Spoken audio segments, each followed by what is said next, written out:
Well, welcome everyone. Thank you for joining us on this Friday, June 4th for our 2021 Trask Lecture, which will be delivered by Arnita Jones. I just want to thank all of you for joining us via Zoom. And as we were just discussing, hopefully we will be able to have some in-person events and see each other in person very soon.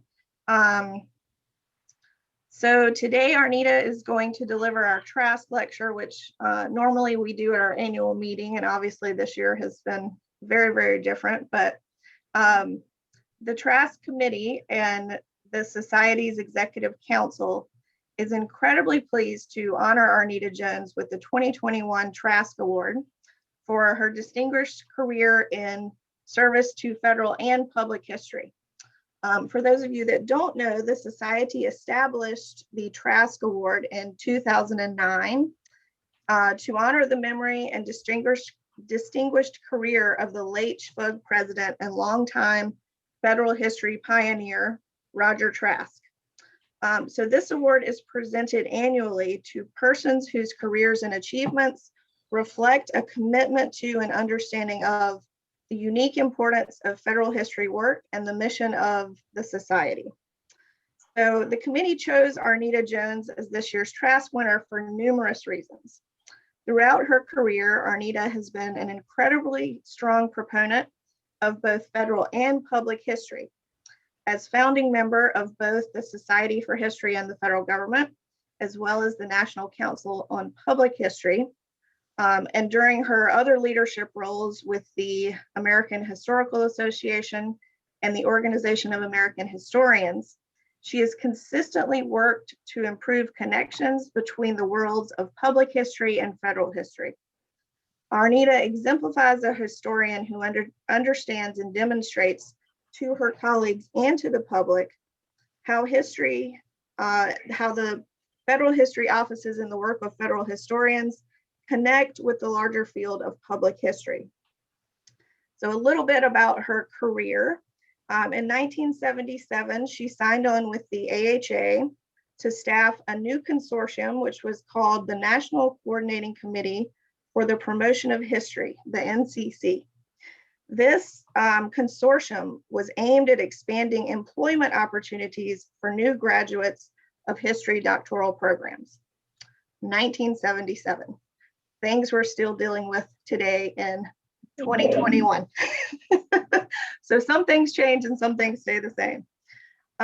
So after working at the NCC, Arnita then joined the National Endowment for the Humanities, which was also concerned about the labor market, not only for history PhD students, but for other people getting doctorates in other fields of humanities.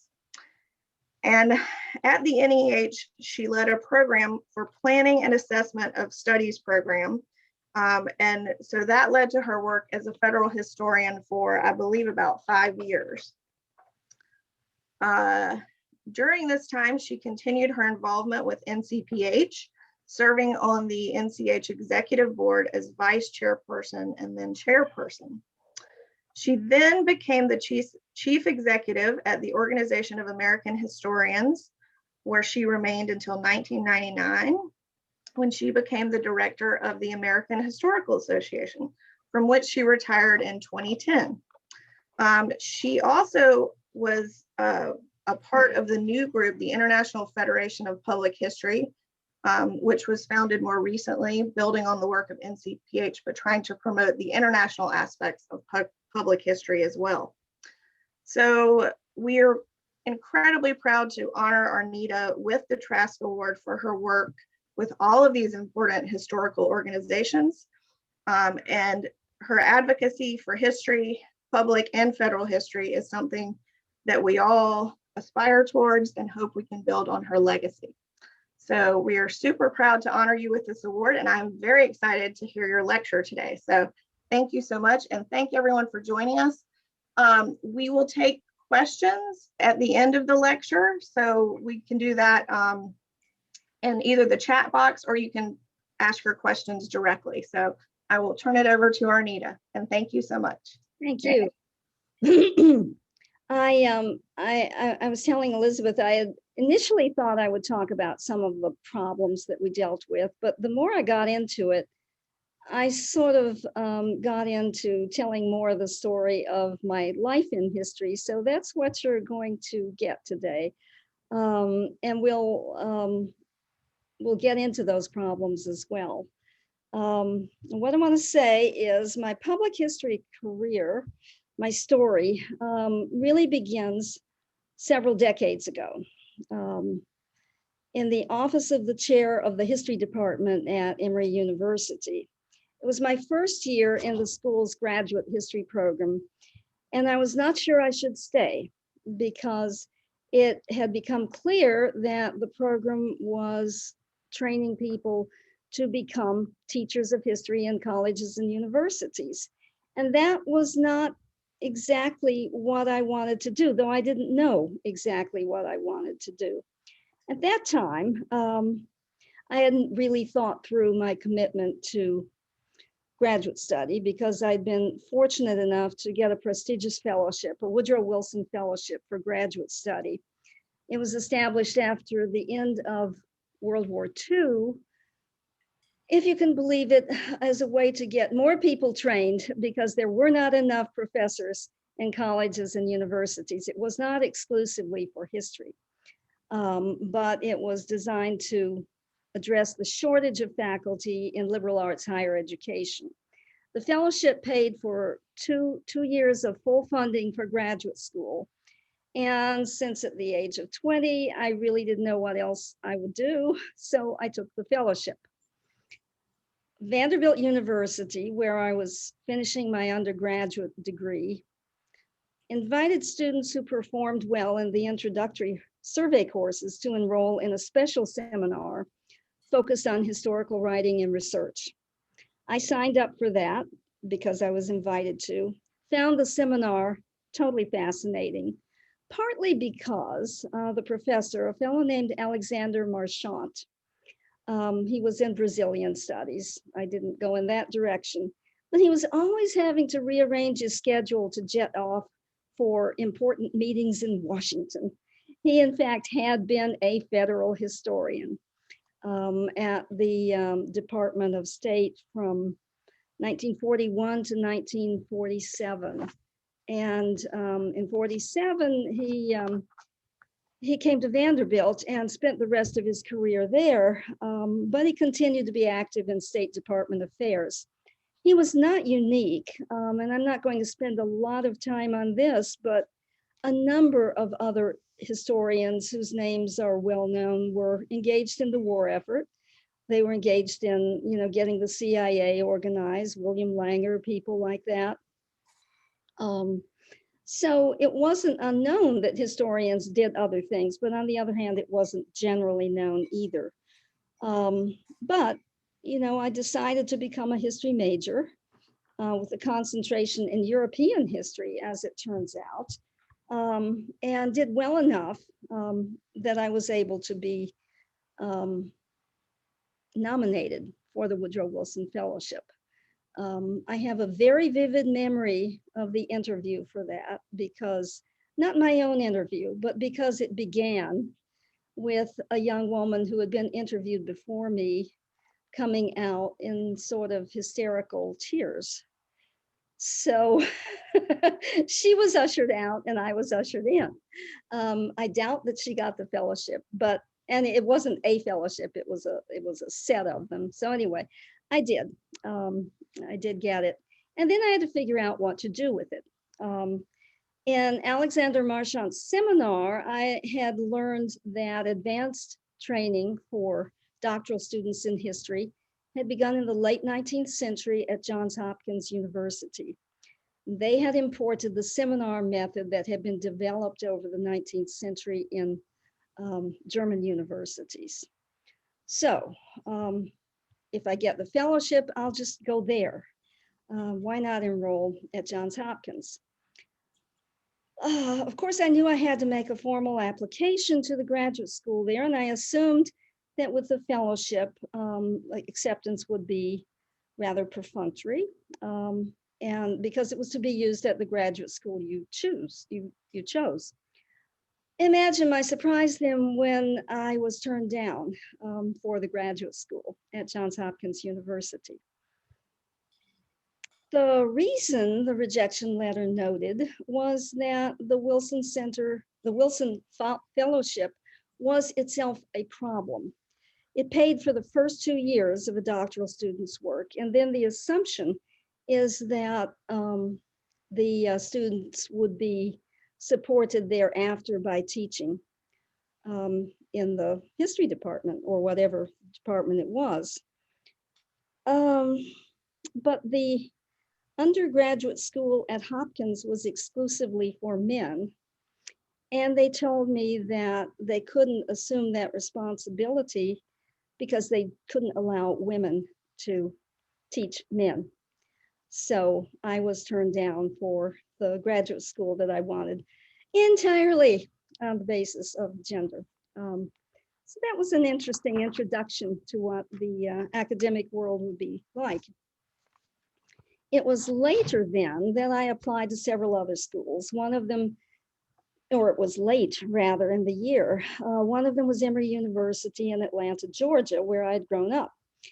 Emory had recently opened its doors to undergraduate women, though, so it seemed that there would be no problem with my fellowship, and they did allow me later to teach as a graduate assistant. But after a few months of graduate school, I realized that maybe I wanted to do something else besides becoming a professor.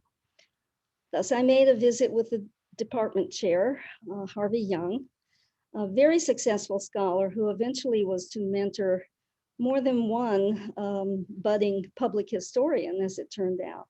But in 1964, there were not very many role models for public history.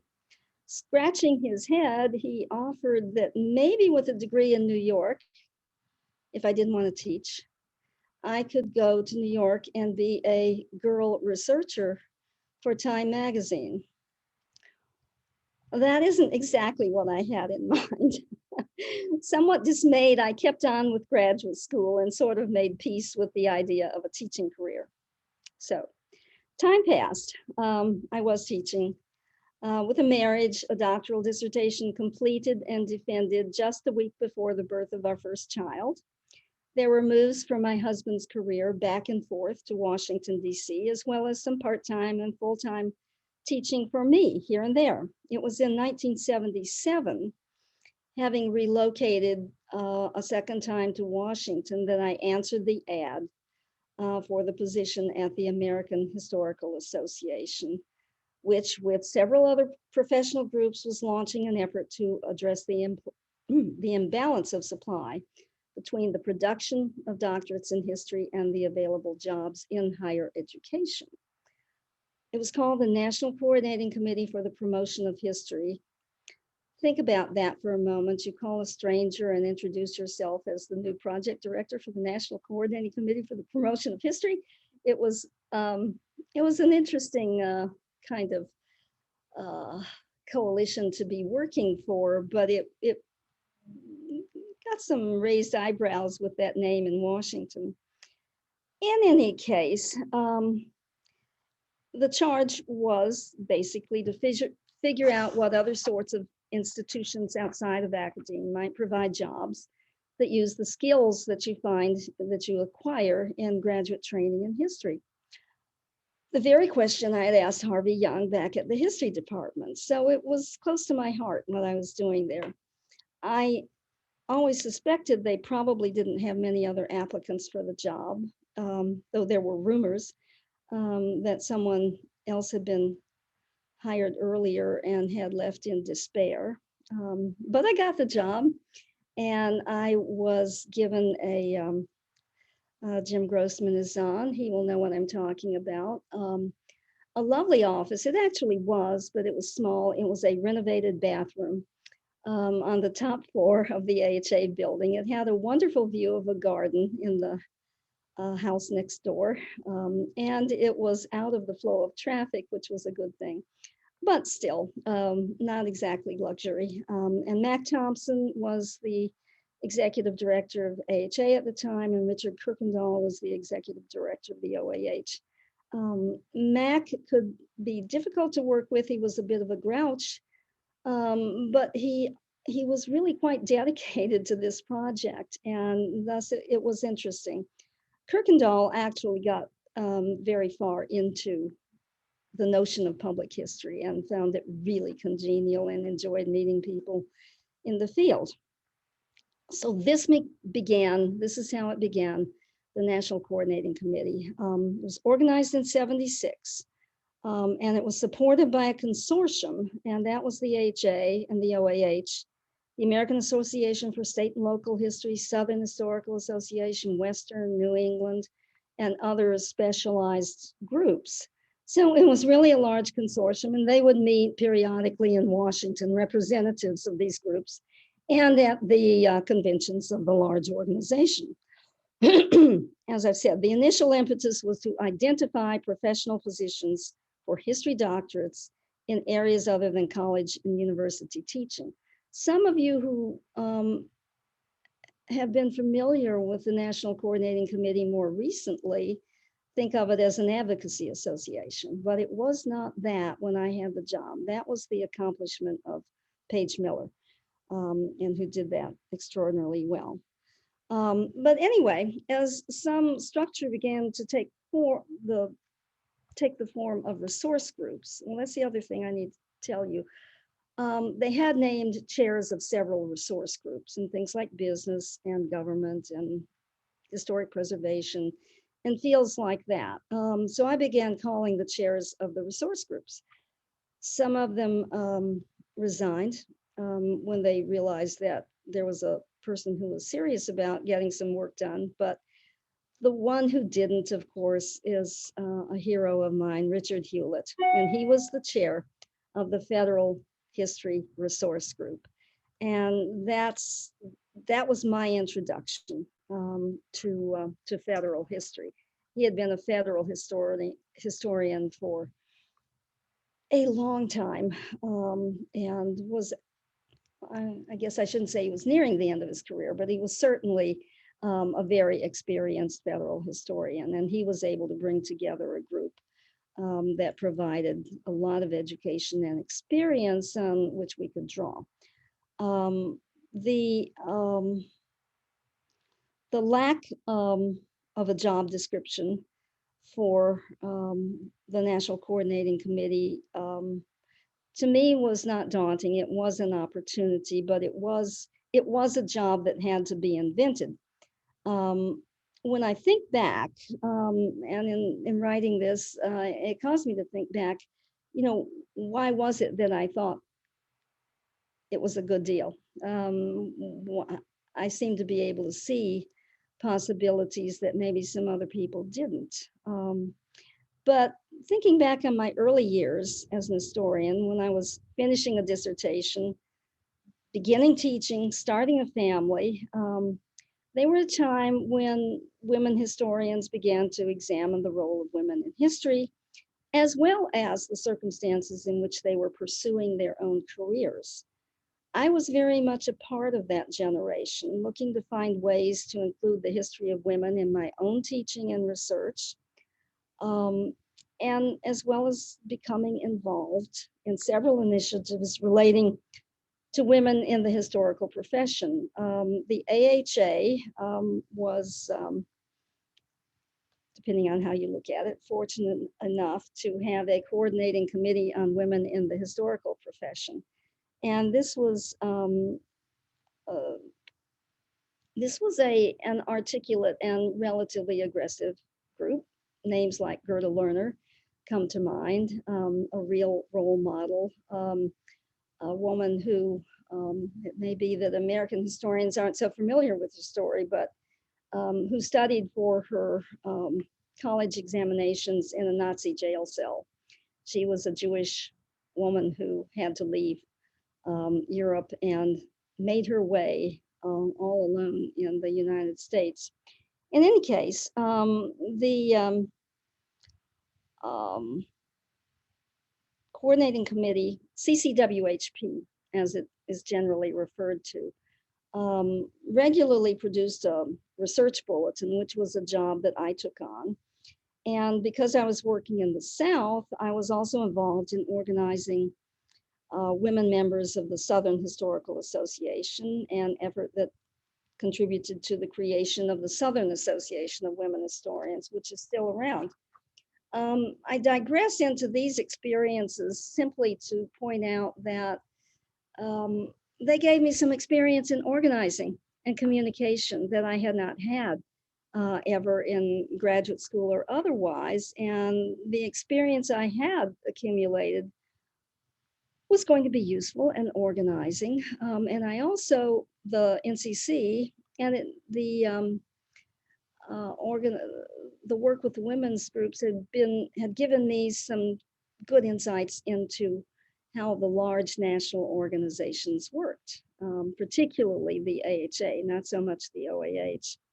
So I approached my new Washington job with substantial optimism. There really had been no plan developed except for the designation of the resource groups. Other than Dick Hewlett, there was Sue Ellen Hoy of the Public Works Historical Society. She chaired the State and Local History Resource Group. Robert Pomeroy of the Inter-American Development Bank chaired the business group. And there were several others, but these were Larry Tice in North Carolina in historic preservation. These were the people who kind of hung in there and really worked at trying to get some success for the National Coordinating Committee. We began with the Federal Historians Group. And that was partly because Richard Hewlett was really ready to go. So we decided to survey federal historians, or not federal historians, but federal history offices. And I was going to bring in my blue book as a prop, but I neglected to do that. But I still have a copy of the first directory of federal historical offices that we did. Sorry, I forgot that. But we did do the survey, and the survey not only tried to identify whether the agency had an office, but if it had an office and what it did and who worked there. So we were getting a survey of offices of individuals. But the ultimate product was a directory and survey of historical offices and programs in the federal government. It was first published in 1978. And I like to think it was a good first step in creating the Society for History in the federal government. It also provided a lot of information about the variety of work done by the professionals. Not very long after this project, Richard Hewlett retired from the Department of Energy and was one of the principals establishing a new consulting company with Phil Canlon that then became known as History Associates Incorporated. And it's a company that's worked with a number of federal agencies as well as business and other groups around the country. A key person in developing the directory and information about federal historical offices, besides Richard Hewlett, was Anna Nelson. She was a scholar of U.S. foreign relations and adjunct faculty member at George Washington University. As a part of the survey, we collected information about how the government offices addressed their needs for collecting and preserving documents and records. This is a subject on which Nelson had become an expert a few years before because she served as a staff member of the Commission on Public Documents, which was in the mid-70s, the U.S. National Study Commission on Documents and Records of Federal Officials, and later on the Kennedy Assassination Review Board. So that she was really the go-to person on that. She published, though, something, a document that for us at NCC, it was called History Without Historians. And what the theme of that was is that, well, there were, as we looked at the survey returns, the the offices would say, well, we do this, we do the records management, we have done a history, but they didn't employ historians. And so that was the point of her title, History Without Historians. And it was about the work that was done in the federal government that could have benefited by having professional historians on the staff.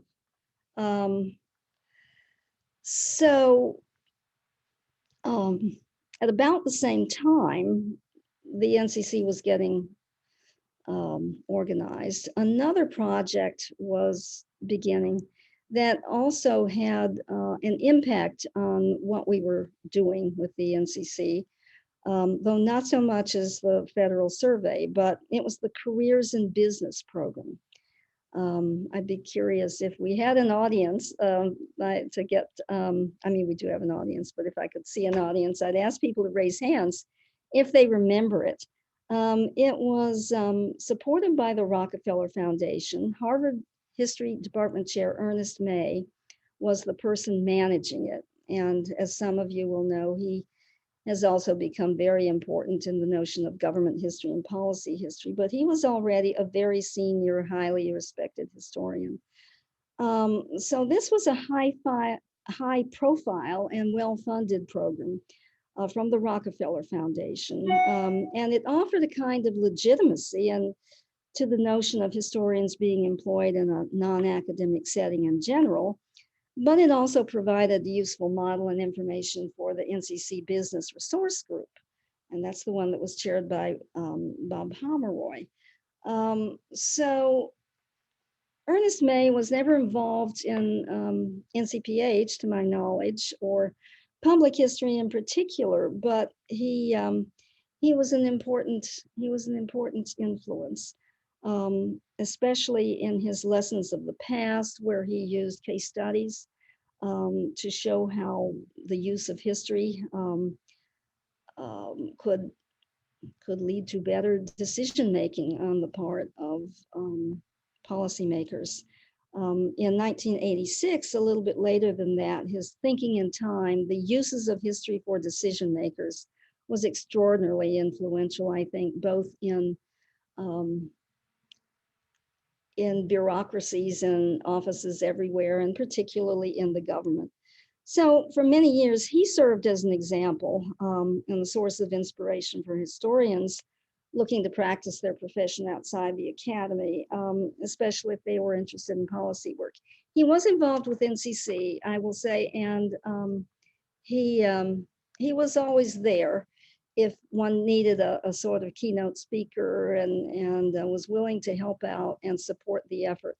It was different from Richard Hewlett, sort of a nitty-gritty, hands-on kind of manager of the resource group. But in any case, one of the things I wanted to point out about the work of the resource groups and the NCC and early public history programs is that there were some key people in funding agencies.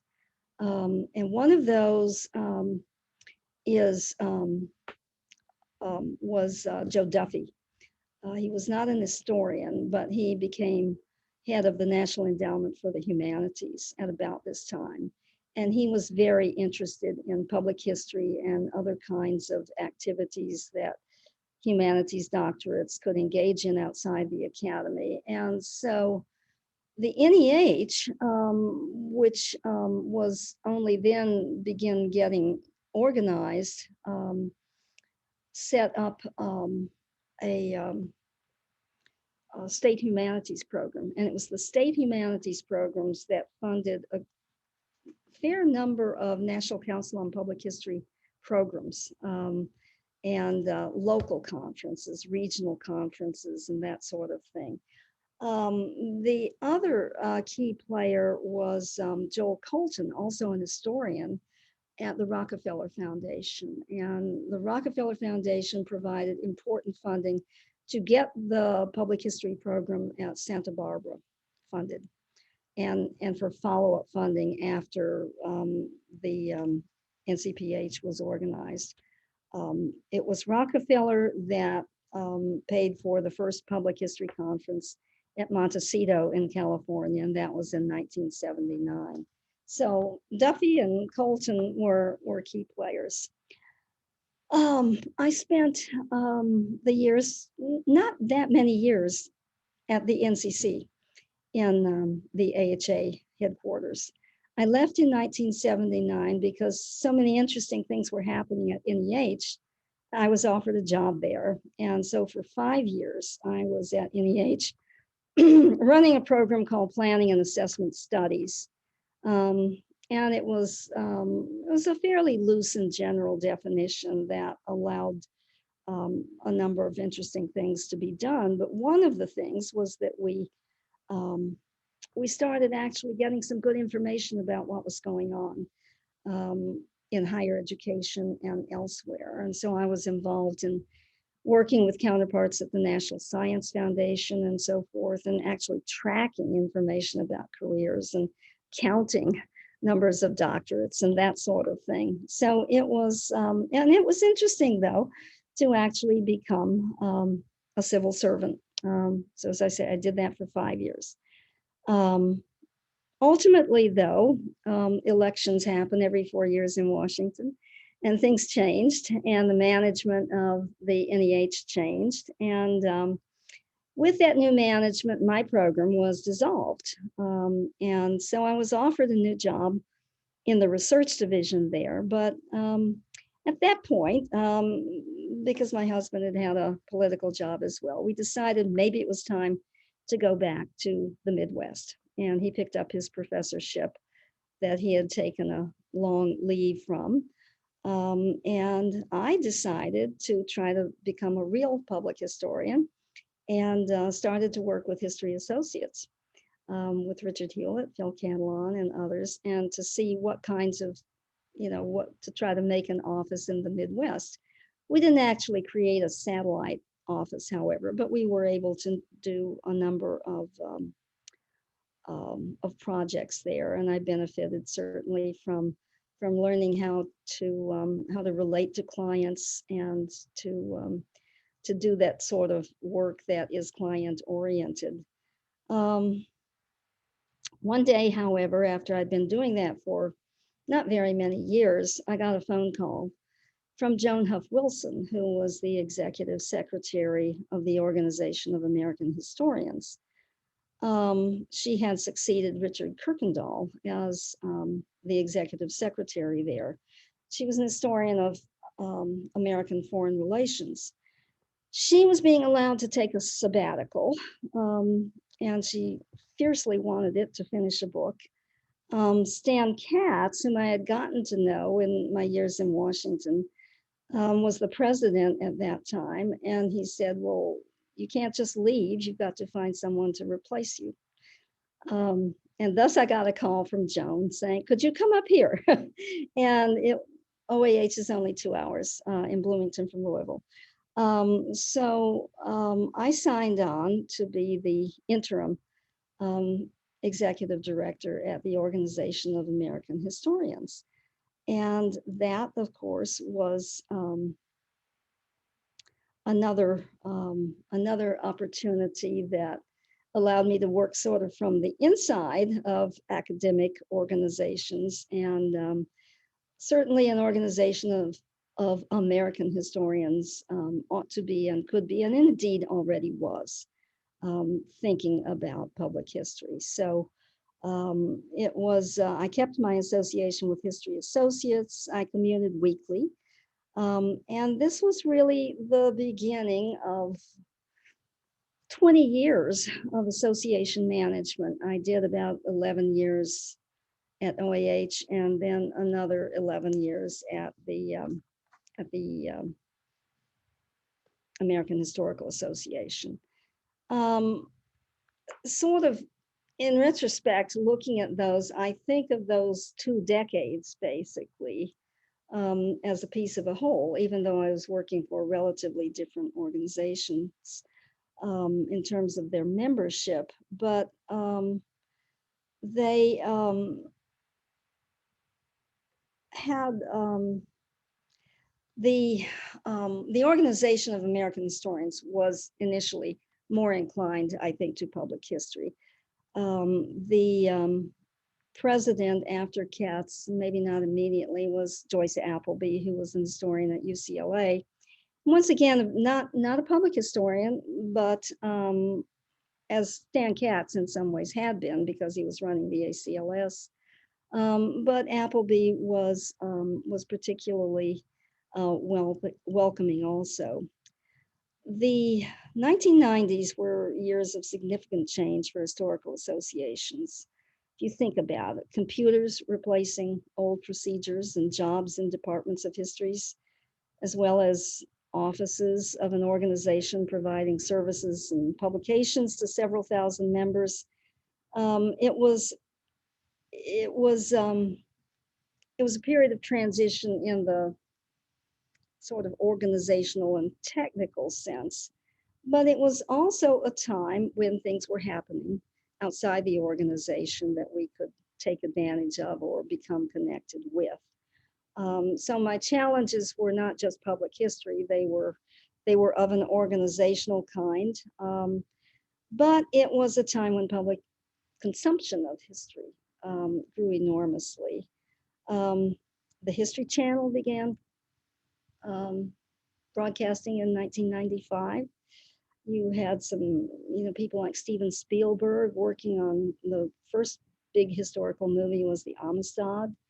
But the public is showing an appetite for an interest in history. And that, I think, was not just for me, but for practicing public historians, an important change in the way the public was looking at history. It had, and this is where it becomes somewhat difficult, because if the public is more interested in history, then they might also become more critical. So I want to talk a little bit about some of the problems of those years, even though I don't want to make it sound as if it was a series of only difficulties. But let me talk about a couple of those, because it'll give you a sense of the atmosphere in which organizations like the Federal Historians and the National Council on Public History were growing and learning how to serve their own audiences and help their own members be able to cope with what was out there. A particularly heated debate had actually occurred in 1995, and that's the Enola Gay controversy. We were not in the middle of that, but certainly it was a matter of great concern to members of the Organization of American Historians. The Enola Gay was the plane that dropped the atomic bomb. The Smithsonian Air and Space Museum, on the anniversary of dropping the bomb, I guess the 50th, wanted to memorialize that event, and they had the actual airplane they were going to use in the Air and Space Museum. And they put together an exhibit text that was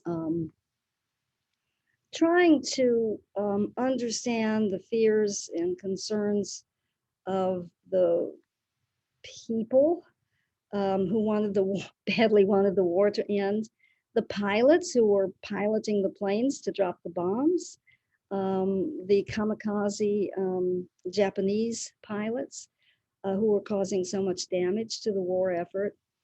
And whatever their intentions, the script was absolutely anathema to the public.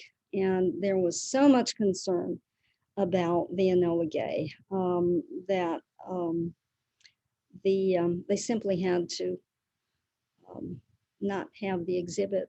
Ultimately, the plans were put on the shelf, and the plane itself, just the fuselage, is on exhibit out at the Dulles Air and Space Museum. But there never was any real exhibit. There never was any public interpretation of it. And that's the kind of thing that was happening. This may sound familiar to present day audiences because we confront these kinds of things today. One of the high profile episodes was the year before at Colonial Williamsburg. And this is where they decided to have a mock slave auction. The public was outraged.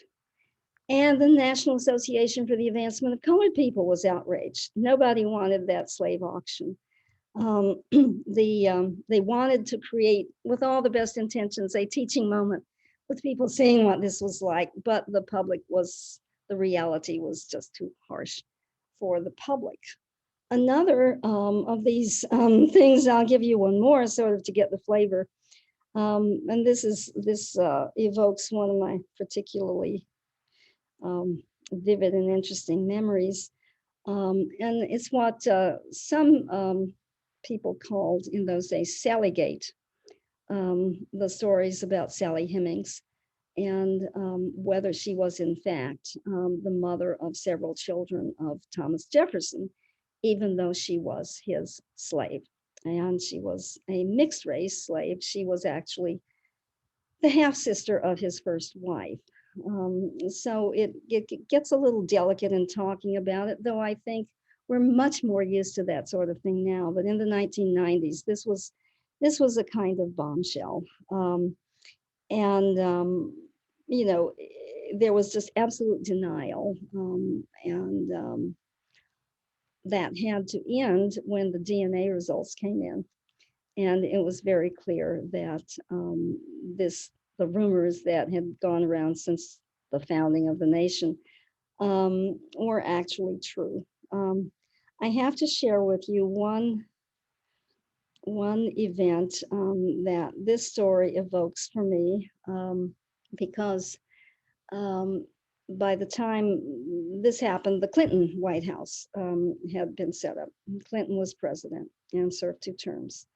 And I had gotten to know one of the staff members of the White House, and particularly because they were interested in bringing some history to the White House, and they wanted to work with an historian who could set up a series of lectures and events, and these would be White House events. And so one of them that we set up was a lecture by Bernard Bailyn of Harvard University, and it was a big audience and it was televised. And so he finished his lecture and he was taking questions and answers. And I was sitting about 20 feet from President William Jefferson Clinton. And Bailyn was having to answer a question about Thomas Jefferson's personal life and morality, and watching the shifting in the seat and a very rueful smile as he put his head down was sort of one of the highlights of my public history career. So to go on, I'm kind of blending AHA and OAH here back and forth, but that's the way it is in my head. One of the things I wanted to say, because I went back to AHA as executive director in 1999. But one of the last things that I did at OAH, and I didn't do it, it was a gift to me, 2 public historians that I admire enormously, Heather Hike, who's now retired from the Park Service, and Dwight Pitcatley, who may be, but I'm not sure, came to me with a proposal to set up a relationship between the Organization of American Historians and the parks, because the parks had ongoing and regular and important needs for particular expertise about the interpretation of a particular site. And they thought that the Organization of Historians would be a good broker for getting just the right historian for just the particular interpretation. And so we decided to do this. This was just about the end of my tenure at OAH. So I happily agreed to it, and we set up the contract. And a few things happened, but since I left, it has mushroomed into a really wonderful program. And hundreds, if not thousands, of sites have been interpreted, and visitors and so forth have been enlightened by really good sound historical work. And I'm very pleased at that. But it's going for about 30 years, so that's important. The other thing that was a big problem during those years, one more example, was the History Standards Wars. And that was the History Standards Project, because given all the kind of quarreling that was going on between the public and historians about what was appropriate, people became concerned about the teaching of history in the schools. And so they set up a History Standards Project. It was lodged at UCLA with Gary Nash, very important historian, also a president of the Organization of American Historians. And it was all going very well until there was an election, and the administration of the NEH changed, and the Standards Project continued on. But Lynn Cheney, who had begun it, didn't like it anymore because it really wasn't her project. So that was another problem that you could go into it at great length. But anyway, the other one, and it was more a problem among historians, but just another little incident that I will share with you. And I was back at AHA by that time, was Bill Clinton decided, when the position of Archivist of the United States became vacant, he decided that he would appoint to run the archives his friend and crony, former Governor John Carlin, to be Archivist of the United States, and the organizations opposed that appointment. But one of my favorite quotes is we went over to watch the presentation of John Carlin to the Senate by his Senator Bob Dole. And as he began the process, he said, "Well, now I know that historians have been very upset about this appointment, but history is too important to be left to historians." And they voted, I think, maybe unanimously, for John Carlin to be Archivist of the United States. Anyway, I'm going to turn now for a few minutes to the international aspect of it, which I did at AHA for a few years and a little bit afterwards. The American Historical Association was one of the founders of the International Congress of Historical Sciences. And that had been going for nearly a century. Actually, it had been going for a century by that time. There was an interruption during the First World War. But it was a fun part of the job. I was then there was always an appointed delegate, and the executive director went to these international meetings in places like, Oslo and China and wherever. So it was in some ways a bit of a perk, but actually very serious business was conducted nonetheless. So that I discovered in the course of going to some of these meetings and serving on a couple of committees that there was a great interest and growing interest in public history on the part of foreign historians. So this was sort of the last act of my career as an organization, historians. We were able to set up under the sort of umbrella of the International Congress a sort of new experimental group on public history. And the name that was created for that was the International Federation for Public History. And it was it was approved as a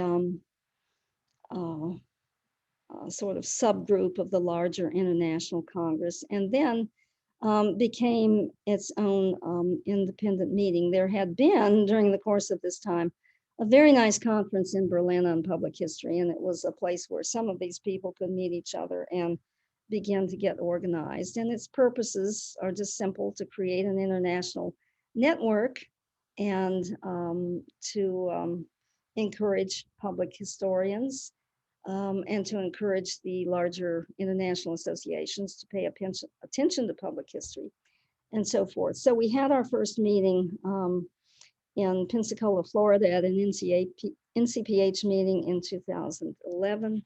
And then we met at a meeting in Jinan, China in 2015, and the organization is going strong today. It now has 2,021 members and expects to have its own international conference in Berlin next year in August, which I hope to attend. And that is the end of the story. Well, not the end, I hope. I expect to keep working on public history things, but that is my life in public history. Wow, Arnita, thank you so much. I mean, having read through your bio and, a lot about what you had done, but getting to hear it firsthand and all of these wonderful stories, and to also realize that, all of those controversies and things that were happening in the 90s, things change, but they stay the same. Right. A lot of and for a very few years, I could sort of look back on that as, oh, well, we got through that. And then, of course, we didn't. Right. But this was a wonderful kind of exposure for many of us who know a little bit about, the evolution of NCPH and the society as well as public history in general. But to hear this firsthand account is just fascinating and really valuable. So thank you. And you got some clapping from the audience via their little hand signals, but I will happily open this up for questions. If you would unmute yourself and introduce yourself very briefly, just so we know who you are for the recording purposes. And thanks everyone, and I'll just turn it over for questions. And if you want to put a question in the chat, that's also fine. Victoria, you're up first. Maybe that's because Arnita and I are contemporaries and we've been through the wars together. She's heard my stories before. Well, and I have a whole list of notes I made as you talked. That started off when you were in graduate school. You made there. Let me say a couple of things and then get you to talk about them. Mm-hmm. First one was how you got into applying for graduate school because of the Woodrow Wilson Fellowship, but you said you had done all this, quote, because I was invited to. And I think that this was not necessarily how females of our generation thought about all of this, because there just weren't that many, if any, female mentors. Which brings me to my next comment. I cannot even remember the name of another friend from Emory Graduate School who was teaching in a Northern Liberal Arts College, and we met at an AHA meeting or something. She said, "Vicki, people don't believe me when I tell them that in the 60s, there were middle-aged white men who actually supported the careers of young women." That's right. And so all of this, if you would comment a little more on how things have changed and how they've stayed the same, perhaps. Yeah, sometimes I wonder how they've changed, of course. as we all do. But there were men like that. Harvey Young, your mentor, as well as mine, was certainly one of those. And we've talked about it. He did have a wife with a PhD. So he was maybe a little bit different. I actually had a very supportive husband too, by the way. So none of the things that I've talked about were done in spite of, the family. It was always a matter of sharing in the happiness of being able to get to do what I wanted to do. But I'll tell you what was different, though, is that there was room for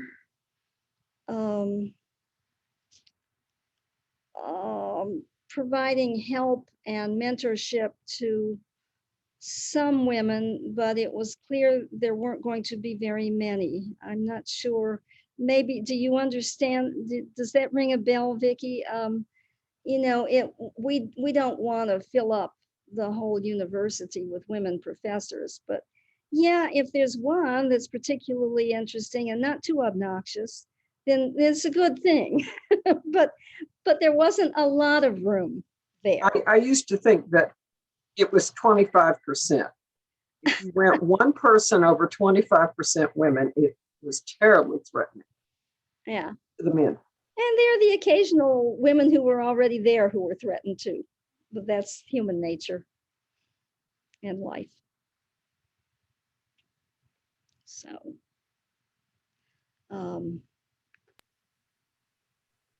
maybe somebody else will ask a question. We must have some other questions. Anyone else?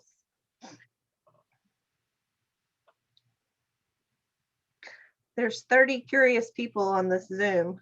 Okay, I'll ask a question of Arnita. Would you talk a little bit about how you've remained intellectually active in recent years?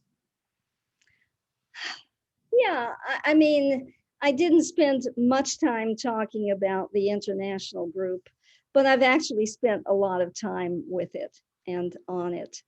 And that's one of the things, I mean, that's probably the most important thing that I've done. And that's involved, going to some meetings, which is not a horrible chore because they tend to be in interesting places, but also phone conversations. And I counted a couple of thousand emails one time. With members of this international history group. I mean, we couldn't have done it, of course, without email. That's another technological innovation that made this possible in a way it just couldn't have happened otherwise, because the people who were involved with it were not necessarily terribly senior people. I mean, not necessarily, well, some graduate students, some new professors, some people new to public history activities. It was a mixed bag, but it wasn't done by people who had staff and lots of resources in general. So that took some time. I haven't actually had any big writing projects or that sort of thing. In history in general, but the one thing that I have done, and that's to some degree being pulled into it by my daughter, and we've been doing a fair amount of genealogical work. And this is interesting because you find out a lot that you didn't know when you start looking into your family. I suppose, and Vicki will understand this, some Southern families have their whole, history tree right out there, and they claim to know everything that's happened for a couple of hundred years. Mine was not one of those, however, and there are a lot of mysteries and missing people. And to do that and to do it well, you have to do some of the history. You have to read in those areas, if you're going to be looking at early 19th century history of Georgia and Tennessee, you start learning some things about Andrew Jackson, and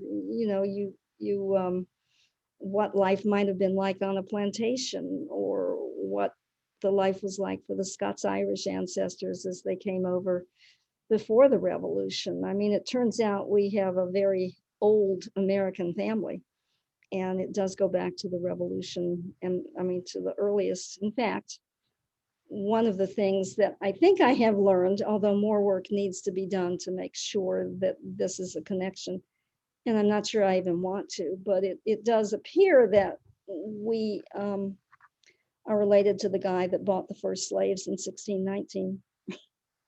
I didn't need to know that, but you find that out, and then you start wanting to learn more about that. So it's that kind of work that I've done, not really the typical academic, what new book am I going to do? Because actually that's not ever what I did as a public historian. I was organizing and trying to figure out new ways of doing things.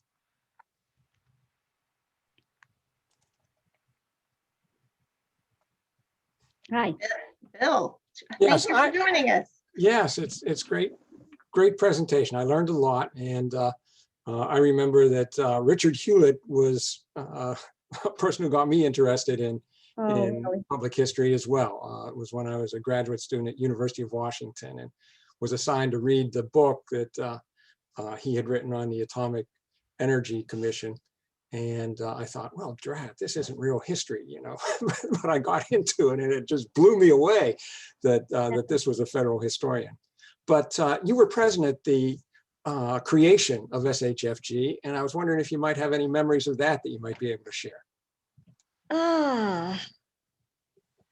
Well, tell me what your definition of the creation is. Okay, my understanding is that there were concerns about what was happening at the National Archives, and there were concerns about federal history programs that brought people together to address these two issues, and I'm sure other issues as well. So, what was it like in the very early days of the Society for History in the federal government? Well, I have to say, unlike NCPH, while I was involved, I certainly wasn't the person that was the key figure in getting federal historians organized. Richard Hewlett was certainly one of those, and I was kind of following along by Dick Hewlett to see what he was going to do next. I remember being taken to, and that was one of the first things that happened. There was the lunch. Before there was a society, there was an annual lunch for federal historians, and it was a big lunch. That's one of my chief memories. I had no idea there were so many people who were historians in the federal government. Mac Thompson, who was, excuse me, running the HA at that time, was particularly good friends with some of the people in the military history offices. I'm not quite sure why or how, but that was the case. And as you probably know, the military history offices have been very well established for a very long time. And so I don't think they felt perhaps the same need to be organized that people did who were just working as one or two historians in an office, because they were big, well-founded, entities. And that goes back to, was it Roosevelt? And I don't think I'm going to remember the year, but he wanted the, there was a diktat that went out through the government that, we're going to have histories of the war effort, and we want historians there to do it. So I met a number of those people, but they were not, they weren't standoffish, but they were not necessarily key people in the organizing of the society, I don't think. But I don't want anyone to go away thinking that, the society wouldn't have happened if I hadn't been in the right place at the right time. because historians working for the federal government knew they wanted more of a community. They had one, but they wanted it, and partly, I guess, because it was just getting a little more interesting in that period in terms of what historians might be doing outside the academy. So I wish I had some good inside stories of organizing, but I actually don't, because I was someone watching and cheering, but not necessarily the organizer. Anna Nelson, by the way, was also another very key person. And she was a very good friend of mine, and she was quite devoted to the notion of federal history, and worked on State Department history, foreign history of foreign relations, but knew the state, and that's another place where there was already a large office of historians and had been for some time. I knew some key figures, but the society did a good job on its own, I think.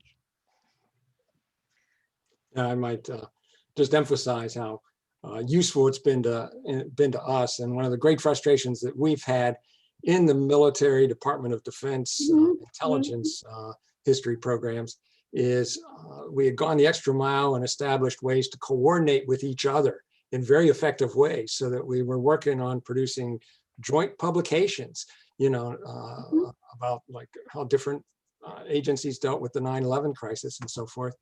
And for silly bureaucratic reasons that I can't understand, all that was done away with as they moved billets around and took that away. And now we're all our little silos, each office does the history of its own organization, and we don't get that cross feed except through the Society for History in the Federal Government, which is, I think, the vision that the founders had, and it's still very much alive. And if SHFG goes away ever, I don't know how we would have that coordination as effectively as we do today. One thing I meant to mention, and I really must, is that the National Coordinating Committee didn't go away when I moved on to go to work at NEH, of course. And it was really reinvented in another form by my successor. And that's someone I think you all know, and that's Paige Putnam Miller. And Paige worked much more closely with federal historians than I did, because she became the profession's lobbyist, and she was very much interested in what was happening in the federal government. And most of her lobbying was directed at the federal government, not state issues and so forth, although she did a little of that. So Paige, I think, was particularly important in this story as well. I know she was. Thanks, Bill. That's a great question. Arnita, we have a question in the chat from Michelle Lyons, who stole the question that I was actually going to ask as well. So her question is, where do you think SHFG should go from here, or federal history in general? And building on that, my question was going to be, what kind of advice would you offer from this vast experience that you've had working in these different organizations about how the society can keep building for the future, and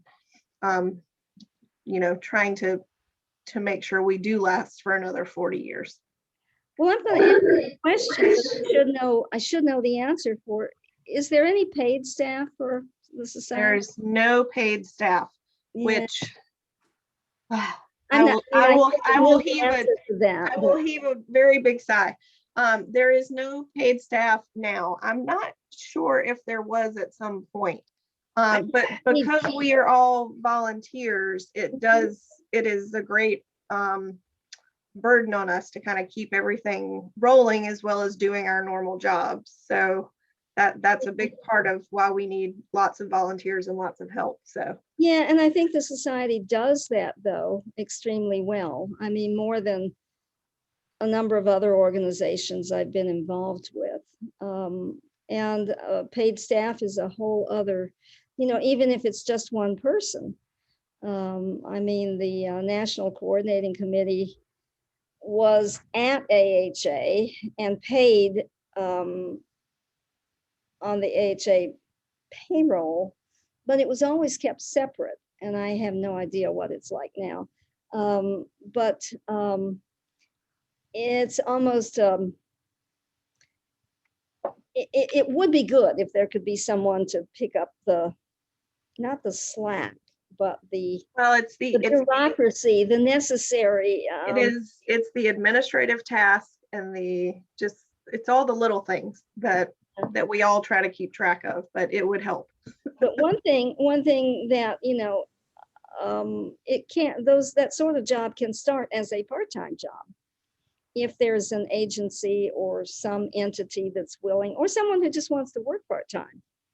And so maybe you're paying someone as a consultant, so that you're not necessarily, getting into the benefits package, which is another percentage above that.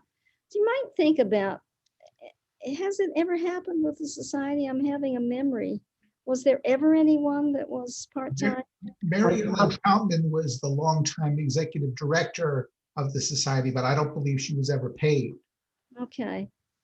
That might be a good way to start. I mean, there are, people occasionally who simply don't want to work full-time.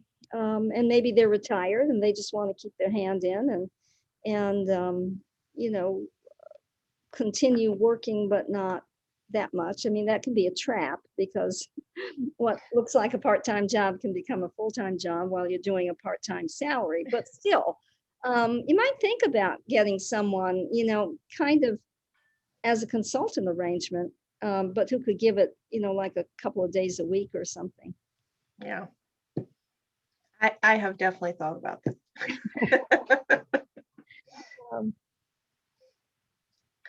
Do we have any other questions I'm seeing. or any other thoughts or comments? I do have a question. Hey, Arnita. Hi. Hi, it's Leanne Potter at the Library of Congress. And as with a handful of the folks on this call, I think we've been in a number of meetings in the last few months related to America 250. And part of the conversations we've been having as we anticipate 2026 are conversations about how history and our understanding of our nation's founding has sort of changed in the last 50 years. And as you've been talking today, I've been taking really great notes about how public history has really sort of emerged and evolved in those last 50 years. And I'm wondering, I'm thinking about the bicentennial, and I'm wondering, to what extent do you think the efforts during America's bicentennial sort of fueled or influenced so much of what you talked about with regard to public history in the last 40, 50 years? Well, that's an interesting question, and it's not one I've really thought about that much. I mean, it to me, it sort of seemed like something over there that was going on, and not really a part of what I was working on. It probably does engender more public interest in history. And that's the problem, and that's the opportunity, isn't it? I mean, it's great to have people interested in history, and then they don't necessarily want to hear what they find out. And sometimes they're delighted with what they find out, but you've got to be prepared for that. But is the library setting up a particular project of? Well, I think every federal agency is sort of, anticipating, that's the moment we're in right now, is sort of gearing up. A lead organization. Right. Yeah. Not NEH or any. Oh, I think a lot of agencies have people on, the commission has been established, and I think every agency has a representative, at least all of the cultural institutions do. But anyway, just sort of something I'm noodling, but we will talk again, Arnita and Vicki and Bill and the others on this call. Sam. I have to turn the phone off. Yeah, it's an interesting question though, Leanne. I hadn't really thought about how would you connect what happened from 76 through how that the evolution of public history kind of during that period really does I mean, it happens a lot. I mean, a lot of things happen during that period. It's, I mean, I've been thinking a lot about it, you know, the creation of the society, the creation of NCPH, I mean, I'm noodling a lot. So if anybody else on this call wants to noodle it with me, let me know. Yeah, what would we like to see happen Right, as a yeah. result of the bicentennial? That's right, right. Yeah. And what could the 250th enable or inspire? I think that's really where our heads need to be. It's cool. Thanks, Yeah. Arnita. Yeah, I will just a little bit further. I mean, one of the things that would be nice is if we could inspire, how to say it, that people have a respect for real research and document-based ideas and stories, and because it's been so easy for people to come up with their fantasies and their wishes, and that's where the clashes come. Something that's been cherished, and this old family story, and whoops, you mean that wasn't true? That never happened. And people, if we could teach along with the bicentennial a new appreciation for research, that would be great. Yeah, well, and I will put a pin in that for the society to Great. figure out how we can promote better what, you know, for 2026, what the way federal historians research federal history, promote federal history, explain how we make sure the history is captured and analyzed properly, and, you know, and there for future generations. So that's a thank you, Leanne. I've also taken a lot of notes, so Good. Well, we are approaching 2:30. Does anyone else have a final question or thought or comment? If not, I just want to thank Arnita tremendously, not only for a really thought-provoking and wonderful lecture today, but for, you know, your career and everything you've really done to help promote public history and federal history, and kind of, you know, giving us things to think about and hopefully things to build on for the future. And we will do our best to keep going. Thank you very much. Yeah, and thank you guys. This will be available online, so I will send links around, and just want to thank everyone for joining us today. And bravo, Arnita, congratulations on a wonderful and very long career.